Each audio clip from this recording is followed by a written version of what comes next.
దైవ దర్శనంలో పాల్గొన్న మా సోదరుడు ఆది సీనన్న గారికి, మిగతా మరి ఎండోమెంట్ అధికారులకు అందరికీ కూడా పేరు పేరున హృదయపూర్వక నమస్కారాలు.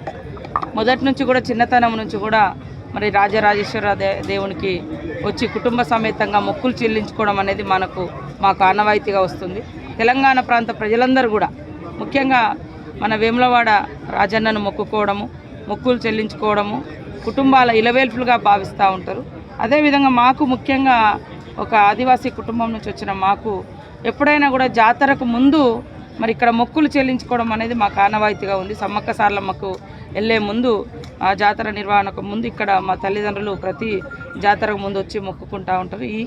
ఈ యొక్క నా దైవ దర్శనం కూడా మా తల్లిదండ్రులతోటి, నా కుటుంబ సభ్యులతోటి మరి రేపు ఫిబ్రవరి 21 నుంచి కూడా మా సమ్మక్క మనందరి ఇష్టదైవం ఇలవేల్పులుగా ఉన్నటువంటి తల్లులు సమ్మక్క సారలమ్మ జాతర కూడా ఉంది కాబట్టి మరి జాతరకు ముందు ఇక్కడికి వచ్చి మొక్కుకోవడం అనేది ఆనవాయితీగా ఉన్నది. ఆ క్రమంలోనే ఈరోజు మేము ఇక్కడికి రావడం జరిగింది.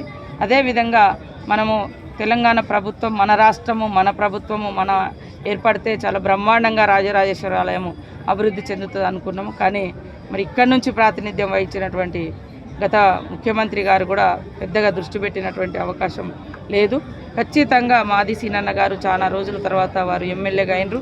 వారు కూడా ప్రత్యేకంగా తపన పడుతున్నారు. నాకు అనేక సార్లు కూడా మా దృష్టికి తీసుకొచ్చారు. తొందరలోనే సీఎం రేవంత్ రెడ్డి గారి ఆధ్వర్యంలో మీటింగ్ ఏర్పాటు చేసి ఈ యొక్క టెంపుల్కి సంబంధించినటువంటి, ఈ ప్రాంగణానికి సంబంధించినటువంటి అభివృద్ధి నిధులు, ఎందుకంటే మన పూర్వీకులు ఇచ్చినటువంటి గొప్ప విశ్వాసం కలిగినటువంటి దేవుడు మరి ఇక్కడ ఈ ప్రాంతంలో మనకు ఇటు రాజరాజేశ్వర ఆలయం, మనం ఎక్కడెక్కడో పోవడం కాకుండా మన ప్రాంత ప్రజలు, మన తాతలు ముత్తాతలు మొక్కుకుంటూ వచ్చినటువంటి గొప్ప దైవాన్ని మనం భవిష్యత్ తరాలకు కూడా అందించాల్సిన అవసరం ఉంది.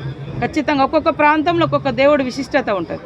కానీ కొంతమంది ఏం చేస్తున్నారంటే ఈ దేవుణ్ణి మొక్కాలి, ఇదే చేయాలి, అట్లాంటిది కాదు కదా. ఇప్పుడు నేను పోతే ములుగు ప్రాంతంలో ప్రతి ఇంట్లో సమ్మక్క సారక్క ఉంటారు. ఇటు వస్తే ప్రతి ఇంట్లో ఉంటారు. రాష్ట్రం అంతా కూడా ఇక్కడ మొక్కుతారు, అటు వచ్చి మొక్కుతారు. కాబట్టి ఈ విధానాన్ని కొంతమంది ధ్వంసం చేసే ప్రయత్నం చేస్తున్నారు. అట్లా కాదు. మన ఇష్ట దైవాలు, మన పూర్వీకులు ఇచ్చినటువంటి దేవులు, వాళ్ళ ఆ యొక్క గొప్పతనాన్ని కూడా మనం కాపాడుకుంటూ ఈ ఆచారాలు, సాంప్రదాయాలను కూడా భవిష్యత్ తరాలకు అందించే విధంగా ఈ యొక్క దేవుళ్ళ యొక్క గొప్పతనం, విశిష్టత భవిష్యత్ తరాలకు అందే విధంగా కూడా మరి అభివృద్ధి జరగాలి, చరిత్రను నిలపాల్సిన అవసరం ఉంది.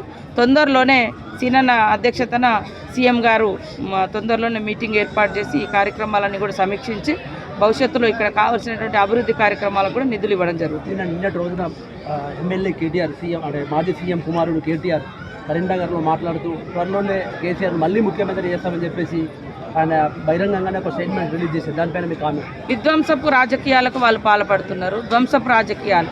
ప్రజాస్వామికంగా మమ్మల్ని 65 మందిని మా ప్రతిపక్షంతో కలిసి సఫిషియెంట్ నెంబర్ ఇచ్చారు అసెంబ్లీకి కావాల్సింది. అంటే ఎంతసేపు కూలుస్తాం అంటే అధికారం లేకుంటే వాళ్ళు ఒక్కరోజు కూడా బతకలేకపోతున్నారు అనడానికి ఇది ఒక నిదర్శనం. అంటే ముఖ్యమంత్రి గారు అధికారం ఉంటే తప్ప బయటికి ప్రజలకు, అంటే గతంలో ఆయన కేసీఆర్ గారు ముఖ్యమంత్రిగా ఉంటే తప్ప బయటికి రాడు అనేది వాళ్ళు గత 9 సంవత్సరాలుగా గడిలలో నుండి పరిపాలించారు. ఇప్పుడు కూడా అధికారం లేదు కాబట్టి కనీసము అసెంబ్లీకి వచ్చి వారు ఎమ్మెల్యేగా కూడా ప్రమాణం చేయలేకపోతున్నారు. అంటే ప్రజాస్వామ్యాన్ని ఎడి తీసుకుపోతున్నారు. రాష్ట్ర ప్రజలు ఆలోచించాలి. అంటే అక్రమంగా దొడ్డదారులు ఏదో ముఖ్యమంత్రులు అవుతామని ప్రజలు ఇచ్చిన మ్యాండేట్ మాకు. దాన్ని అట్లా మాట్లాడడం అనేది కొద్దిగా మైండ్ ఉండాలి, మెదడు ఉండాలి. వాళ్ళు అంటే కాంగ్రెస్ పార్టీకి కేవలం సానుభూతి తప్ప మరి ఏం లేదు. వాళ్ళ అభివృద్ధి చూసి మాత్రం ఓటే లేదు. కొద్ది ఓట్ల శాతం తేడా ఉందని చెప్పేసి ఆయన పదే ఎక్కడికి వెళ్ళి అదే మాటలు చెప్తూ ఉంటారు.